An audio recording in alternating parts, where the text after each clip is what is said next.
Told you our picks for the fill-ins in the previous segment. Now we bring in the guy who generated the idea in the first place. His name is Zach Barnett of Football Scoop on the Deseret First Credit Union hotline. Zach, thanks for the idea. First off, we're sitting here going, who's BYU going to play? You provided the ammo for this. So first off, thanks for providing that idea. Appreciate the kind words, and it was definitely fun. Anytime you get to nerd out on something like this, it's fun, although the circumstances definitely are the opposite of fun. Yeah, they are. And who knows what happens? A lot of this is just, hearsay. Hopefully we have a season. If it's 12 games, that's great. If it's not, I think we'd all take something over nothing at this point. So let's start there before we break down who you kind of put in the replacement games here for BYU. What are your thoughts on what's going down and where we're headed with college football in general? Yeah, I mean, all along, this has been I think we've all known it's going to be a decision made ultimately by the presidents, which is, a good and bad thing in how risk averse or risk willing they are to take on a college football season in regards to public perception. Because, I mean, nothing in the last month about these programs' abilities to test their players has changed. It's just the circumstances off campus that have gotten much progressively worse. And so it's going to come down to, do the numbers get better, and are college presidents willing to maybe take on the optics hit if they continue playing in an environment that has not improved? Because in theory, these programs still have the test and are still able to monitor their guys. Nothing about that has changed. Right, and then the Big Ten and Pac-12, of course, late last week saying we're going conference only. That takes out 5 BYU games, and we'll get to those in a moment. But what do you think about what the Big 12 said? Bob Bowlesby says, we think it's too early to make that decision. I'm going, too early? It's July 15th. Like, when are you going to make it? Because if you say conference only, all of a sudden the other teams have to scramble. So when do you think these decisions should be made, if they're going to be made at all, relative to conference only with Power Fives? Well, the SEC Commissioner Greg Sankey has said throughout that he's going to use every bit. He's going to wait until the clock's at 0-0-1 because time is our best ally at this point. So, waiting until then, hopefully the numbers get better. And then I wouldn't be surprised at all at the SEC level to see them come up with some sort of alliance between them and the ACC and the Big 12, just because there's so much cross-pollination of those schedules. It's interesting when you look at the games BYU lost, as Jerem mentioned, there are 5 Power 5 games that BYU no longer has on the schedule.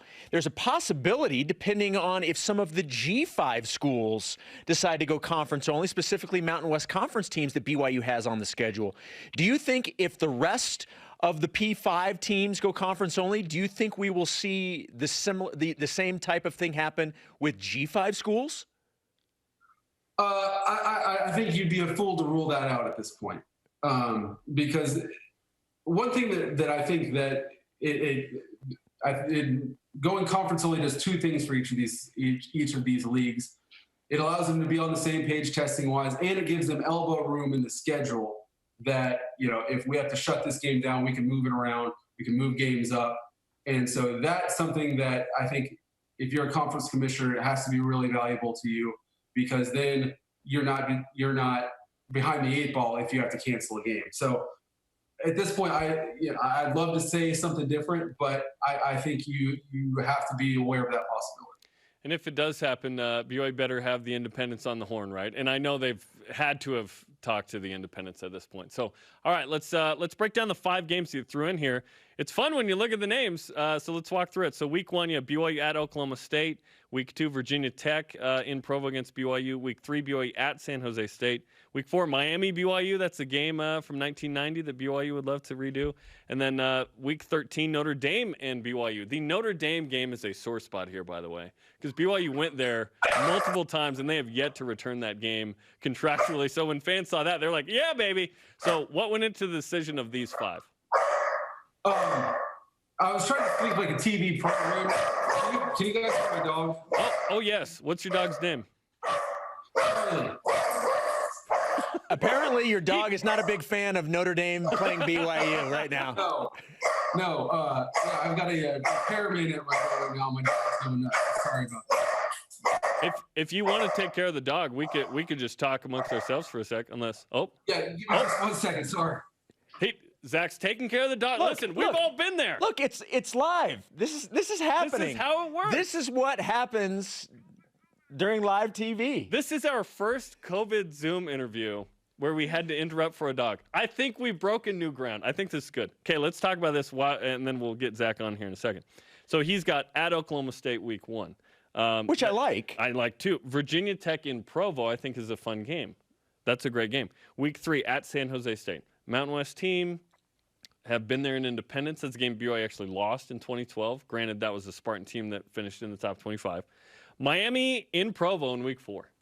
1990 feelings. Yeah, Miami's always a name. They're not quite what they have been before, right? And then week 13, Notre Dame. And let's bring in Zach. Zach, is everything good? Yeah, the dog is chained up next to a mountain right now. He's not... Hey, all good. We broke new ground. That's our first dog interruption interview in the COVID era. We were going to do it at some point. So we've laid out your games. What went into the decision of those 5 opponents for BYU in those weeks?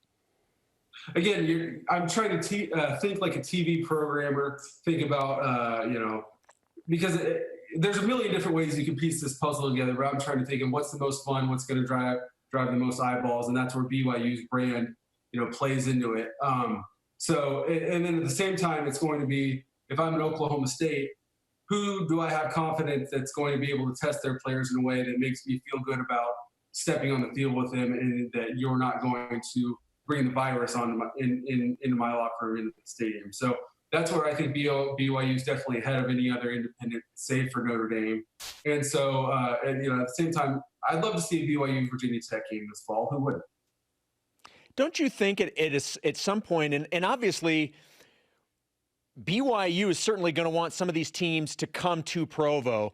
If we're in a situation where some of these teams sort of view the non-conference games as we're kind of throwing you a bone, how likely is it that some of these Power 5 teams are going to go on the road to, say, BYU or any of the other teams that are looking for games? Yeah, I definitely say unlikely at this point, just because I mean, time is ticking away by the second at this point, obviously. So I think, a game like TCU Alabama, which was kind of my genesis of the idea, because Alabama was supposed to play USC, TCU was supposed to play Cal, and Alabama was supposed to be in the Metroplex playing USC at the Cowboy Stadium. Well, TCU is obviously 20 minutes down the road, so why can't we make that game happen? Texas A&M and Texas Tech both lost games against Pac-12 schools. They're in the same state. Why can't we make this game happen? So that was kind of my idea of, well, what other games can we make happen? Obviously, most of those games aren't going to happen, but with a school like with the resources and the brand like BYU, if I'm Virginia Tech, I might feel comfortable about letting them into my stadium, but getting on the road, getting in an airplane to go to Provo, Utah, obviously that's a long bridge to cross at this point in time. We're talking to Zach Barnett of Football Scoop. What's the likelihood of a 12-game season? What's the likelihood we play it all? What are your thoughts about this? Likelihood of a 12-game season, I would say, is decreasing by the second. But the stakes, I think, at the base level, these programs still need these games. And I think at the base level, the players still want to play. So I think the hunger for the game, the need for these games is still there. And I think by waiting as long as possible, I think, you invite the possibility that, hey, maybe the MLB gets its season up and running. They're not playing in a bubble. Obviously, those guys are professional college athletes or amateurs. But maybe by late July, the NBA is up and running. And maybe the mood in the country is different. And as we've seen in last week, the mood of the country right now is one of the most important aspects we have in this calculus. Absolutely. Well, Zach, we appreciate the time. Here's to these games actually happening. Some of these that you just actually nailed, and we go, hey, Zach nailed it way back in July. So we appreciate the time, Zach. Thank you all for having me. That's Zach Barnett on the Deseret First Credit Union Hotline. Deseret First, you know why, we show how.